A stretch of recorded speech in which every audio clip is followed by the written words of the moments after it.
నువ్వు ప్రతి దినము వాక్యమనే అగ్నిలో కాలుతూ ఉన్నప్పుడు శుద్ధత, పరిశుద్ధత రావాలి.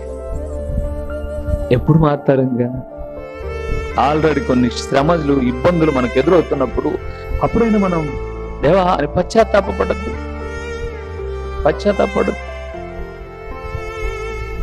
సహోదరుడు బాగలేక వచ్చినప్పుడు సేవకురాలతో అన్న మాట ఏంటో తెలుసు? ముందు ఎలాగో దేవునికి అవిధేయగానే నడిచాను, ఈ 2 సంవత్సరాల్లో భయంగా, భక్తిగా, త్రాగుడు, జూదం, ఏ పాపానికి దగ్గర లేకుండా బ్రతికాను. అయినా